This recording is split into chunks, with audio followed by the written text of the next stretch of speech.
Sometimes, truly amazing things do happen. I've seen it with my own eyes, so I know it's true. But, as people often say, when something seems too perfect, there's usually a catch. Back then, I had my share of problems. It was 1965, a time when finding a stable place to live was one of the biggest struggles in my part of the world. I was only 23, full of ambition and hope, but also teetering dangerously close to homelessness. I'd been bouncing between temporary places, desperately searching for somewhere to call my own. So, when I stumbled upon the offer, a two-bedroom house with a lovely garden and a decent backyard at a price that seemed downright absurd, I couldn't believe my luck.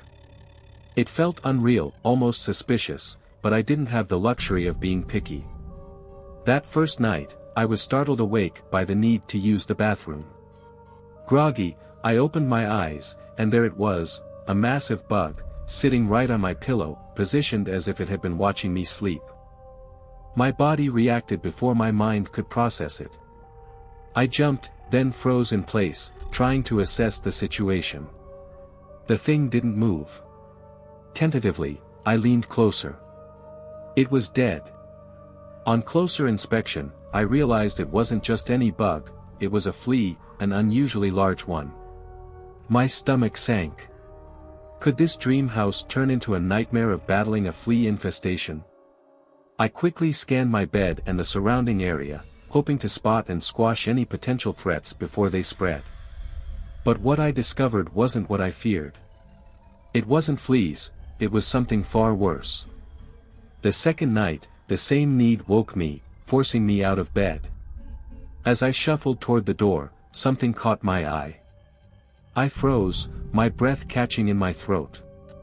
There, in the wall beside the bedroom door, was a small hole, big enough to house something horrifying. An eye.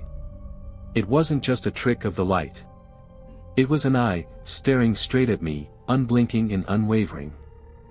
I couldn't move for what felt like 5 minutes, my mind racing to make sense of it. Slowly, cautiously, I inched closer, my heart pounding louder with every step. Just as I leaned in for a better look, the eye blinked. Panic shot through me like electricity. I stumbled backward and collapsed onto the floor, my heart hammering against my ribs. Crawling on my stomach, I reached under my bed for the baseball bat I'd hidden there. With trembling hands, I stood and turned back to the hole. The eye was gone. The hole was still there, though, as real as the terror coursing through me. The very next day after work, I patched the wall. I told myself I must have missed the hole during the move-in and that the eye was just a stress-induced hallucination. It had to be, my job required me to stay level-headed, and I needed to believe my sanity was intact. On the third night, I woke up again, not because I had to use the bathroom, but because something deep inside me stirred, a primal, gut-wrenching feeling that something was very wrong. My mind couldn't shake the unease from the eye incident. I glanced toward the patched wall, and it was still covered. That should have been reassuring, but it wasn't. My eyes roamed the room, scanning for anything unusual. Then I saw it. On my desk, a few feet away from my bed, sat a golden can. It gleamed faintly in the darkness, a strange, foreign object I knew didn't belong there. My breath hitched as I stared at it. Slowly, I sat up, my feet brushing against the cool floor. Something wasn't right. I knew I hadn't put the can there, but I needed to investigate. As I swung my legs over the side of the bed and lowered my gaze to find my slippers, something caught my eye. Next to my right foot, a pale, spindly arm stretched out from under the bed. The arm was unnaturally long, its skin sickly and thin, and before I could react, it whipped back under the bed with an unnatural speed. I didn't think. I didn't look. I ran. As I bolted out of the house, heart pounding, I found myself running straight to Sam's place. He was the first person to welcome me to the neighborhood when I moved in just a few days earlier. If anyone could help, it was him. Frantically, I explained what had happened, and together we called the police. When the officers arrived, they combed through the house, checking every corner. But to my frustration, and growing unease, they didn't find a single thing out of place. No intruder, no evidence of anything suspicious. They gave me the standard warning: keep all doors and windows locked, especially at night. Their calm dismissal only made my anxiety worse. After they left, I hesitated outside for a moment before stepping back into the house. I wasn't ready to sleep, so I searched the place myself, just to be certain. Room by room, everything appeared normal. That is, until I looked out into the backyard. Standing there, where there had been nothing before, was a small, strange tree. I swear it wasn't there when I first moved in. Its trunk was thin and gnarled, and its branches were dotted with odd red fruits. As I looked closer, I noticed something unsettling about them: they were punctured, with tiny holes that held seeds. The sight instantly brought to mind the image of that blinking eye. I forced myself to ignore the tree and barricaded myself in the bedroom for the night. First, I checked under the bed, nothing there, not even the pale arm from before. The golden can. It was gone too. Relieved but still on edge, I fortified the room as best as I could and tried to make it until morning. The next day, as I prepared to leave for work, I glanced out into the backyard. The tree was gone. Completely vanished, as if it had never been there at all. At work, I casually mentioned the plant to Susan, a colleague who was passionate about gardening. I described it vaguely, pretending it was just something I'd read about in a newspaper. Susan didn't hesitate. She told me what I had seen was almost certainly yew tree. I didn't know what to make of it, but I wasn't ready to return home just yet. After work, I stalled for as long as I could, wandering aimlessly, grabbing dinner, doing anything to delay going back to that house. I dreaded what new horrors might be waiting for me. When I finally got back that evening, I forced myself to head into the kitchen. Peering through the window, my stomach dropped. The yew tree had returned, standing in the same spot in the backyard. Gripping a kitchen knife, I resolved to face my fears, though I had no idea what I might find upstairs. My heart hammered as I climbed the staircase, each step echoing loudly in my ears. Halfway up, something on one of the steps caught my eye. I bent down and picked it up, a tiny wheel from a toy car. Slowly, I placed it back where I found it, unsure of its significance, and continued toward my bedroom. When I reached the doorway, another small object lay directly in front of me, carefully placed in the middle of the entrance. It was a red die, like the kind used in casinos. I stared at it, my pulse quickening, but I didn't touch it. Instead, I pushed the door open, bracing myself for whatever new madness lay inside. To my surprise, the room seemed unchanged. Nothing looked out of place or out of the ordinary. Exhausted, I sat down on the bed, trying to make sense of everything. That's when a thought crept into my mind, cold and unwelcome: what about under the bed? I let out a shaky sigh, summoning every ounce of courage I had. Kneeling on the floor, I leaned down and peered into the dark space beneath the bed.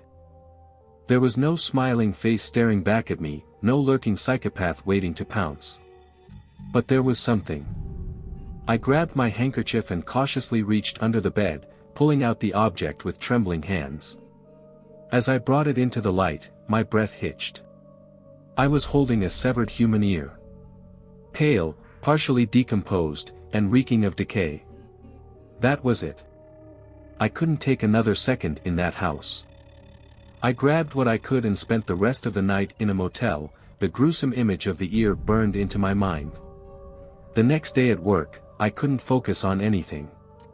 My mind kept circling the same question: where can I go? I knew I had to leave that house, but I wasn't sure how or when. By the time I clocked out, I was still no closer to an answer. On the way home, I stopped by a small fruit stand and grabbed a bag of apples, hoping the simple act of eating something fresh might calm me down. I walked back to the house slowly, dragging my feet like some kind of zombie. Fear and exhaustion weighed me down, and I was dreading whatever might greet me next inside those walls. As I approached the house, I noticed Timmy, Sam's 6-year-old son,